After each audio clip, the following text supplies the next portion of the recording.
Welcome to Empty Pages, which chronicles my journey from first draft to published manuscript and beyond. I'm your host, Ian MacTire. If you're a return listener, welcome back. If this is your first time, welcome. I hope you find the information in these episodes to be useful. Also, if you are enjoying these, please leave a review and share with others, as that helps to get this podcast noticed. All right, this is episode 7 and the first episode of November, which is officially NaNoWriMo, or National Novel Writing Month. In this episode, I'll talk a little about what this is and my experiences with it. I know this is a bit late, but that's because it took me a little longer to get this podcast started than I had originally planned, and as such, I didn't take that into account when doing these episodes. My bad. Anyway, let's continue, shall we? Per their site at NaNoWriMo.org, NaNoWriMo is a nonprofit organization that provides tools, structures, community, and encouragement to help people find their voices, achieve creative goals, and build new worlds on and off the page. It was started in 1999 with the goal of simply writing 50,000 words of a novel within 30 days within the month of November. The people participating in this challenge aren't just writers. They include people from all walks of life, from teachers to janitors to doctors and more, I imagine. I came to it as a credentialing specialist in my current non-writing day job. As to why they chose November, a month that includes Thanksgiving and is in the midst of the holiday season, I don't know. I can only surmise that either they didn't think it all the way through, they are sadistic, or they simply like the fact that NaNoWriMo in November has some sense of alliteration to it. I could be wrong though. I myself hadn't heard of NaNoWriMo until sometime into the new century, and I apologize for not being more specific. I just don't remember the exact year I came across it.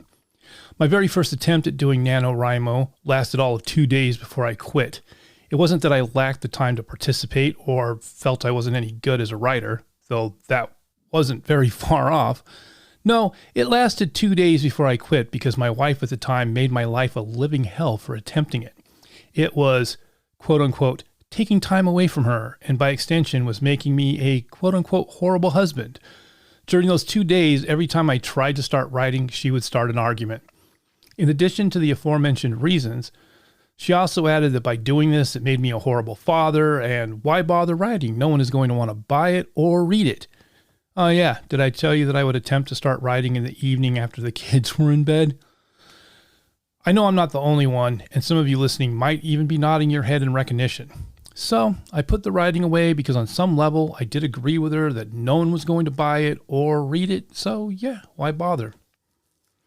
Fast forward to 2020, I found myself in the position of having numerous ideas for stories, including a werewolf novel, and for probably the first time in my life, I was surrounded by people who were genuinely supportive, to the point that when I would bring up wanting to write a book, I was hearing, "I can't wait to read it," instead of, "Why bother as no one will want to read it."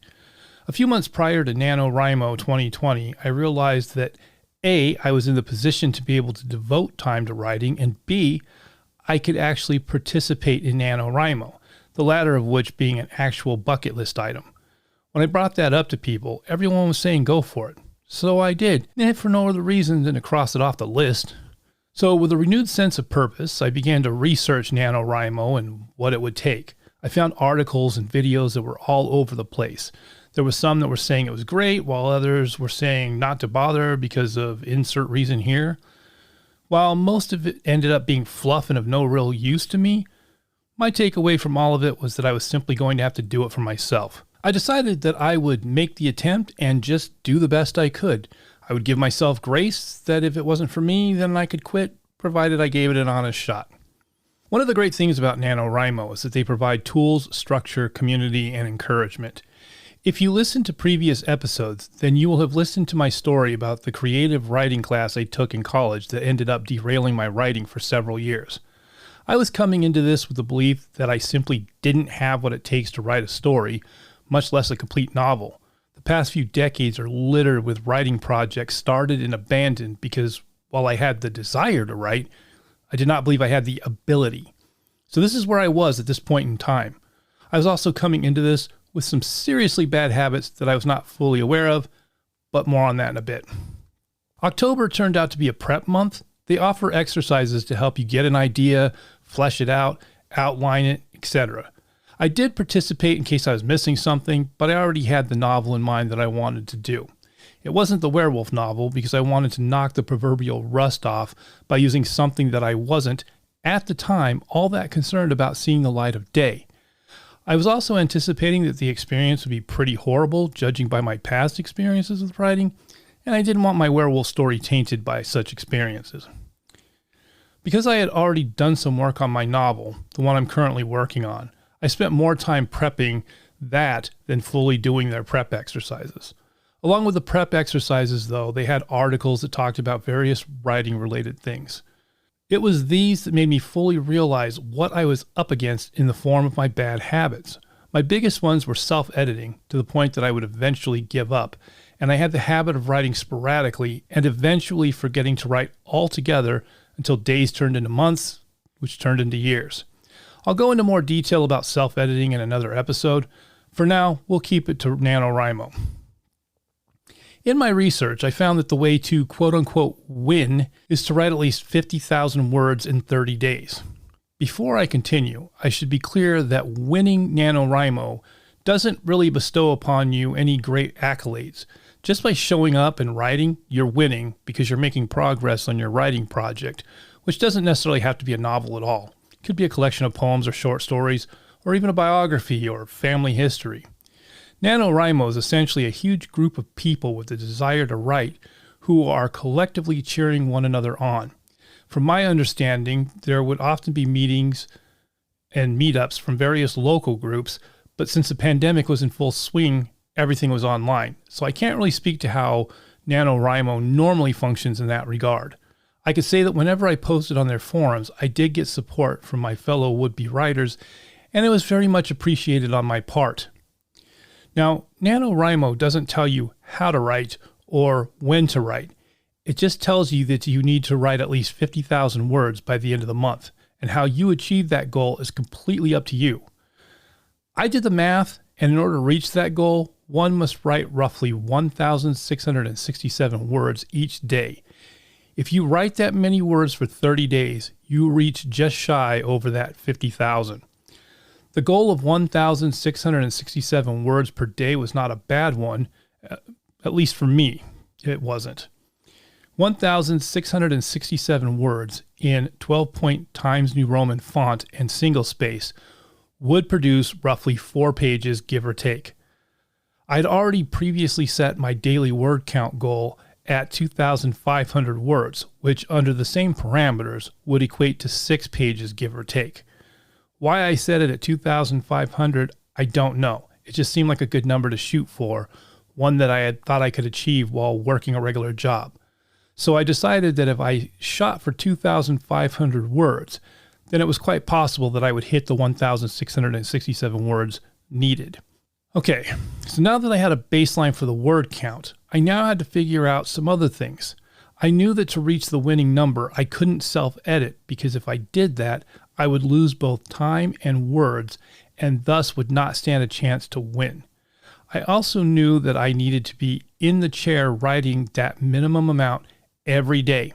As someone who suffers from depression, PTSD, and chronic pain, I had some additional roadblocks that had the potential to derail me. I began to see that by participating in NaNoWriMo, I could not only cross off a bucket list item, but I could possibly end some bad habits and instill some good ones. According to a 2009 study that had been published in the European Journal of Social Psychology, it could take anywhere from 18 to 254 days to establish a new habit. NaNoWriMo was only 30 days, but it did fit with the 18 plus days. If I spent 30 days not doing any self-editing, there was a very good chance that I could break that habit. In addition, 30 days of writing every day should theoretically break the bad habit of going days or more between writing and instill the habit of writing every day, or at least every other day.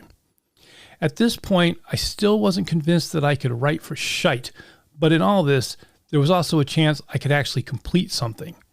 I began to realize that it would mean a lot if I could complete it. Where previously I couldn't complete any story I started, I began to understand that if I could complete at least this one thing, then I could complete others. What I didn't realize at the time was that the self-editing, the sporadic writing, and thus not able to complete anything were all intertwined. And once one thing was solved, the rest would fall in line rather quickly. However, there was still the depression, PTSD, and chronic pain. These last three I could do nothing about beyond what I normally do for them. I resolved to continue taking care of myself and that I would again do my best and give myself grace if these things interfered in some manner. After all, I had already decided to do the best I could, and if I didn't quote-unquote win, it would be enough that I saw it through as far as I could. After all of this, remaining determined to do NaNoWriMo, I signed up, registered my project, and spent the remainder of October doing everything I could to set myself up for success. This included making sure my novel was as ready as it could be for me to start writing it, making sure I had stocked up on anything I might need health-wise, and letting friends and family know what I was doing and that I wouldn't be as available as I usually was. I also worked on my laptop to get it ready as I had rarely used it and needed to make sure it was up to date so that it wouldn't need to restart in the middle of a writing session. During this process, it completely died on me and I had to rush out to find one. This being the pandemic and a lot of people working or doing school from home, there was not many options for a laptop. But I was finally able to secure one and got it set up in the nick of time. On November 1st, I began what would become the first draft of a novel that I actually do want to see published at some point. I won't go into lurid detail about every day because that would be seriously boring, so I'll just give you the highlights. I wrote every day after work for roughly 2 hours in the evening, which was about all I had the energy left for. On the weekends, I would write after I was done with my guitar lessons and any chores and errands I needed to get done. I did manage to write every day save one, so all total, I wrote for 29 out of the 30 days. I had a few days where I managed to write well over 2,500 words. My depression did hit, but luckily the episodes were few and not very bad. My PTSD did trigger a few times as well, but fortunately those episodes didn't derail me.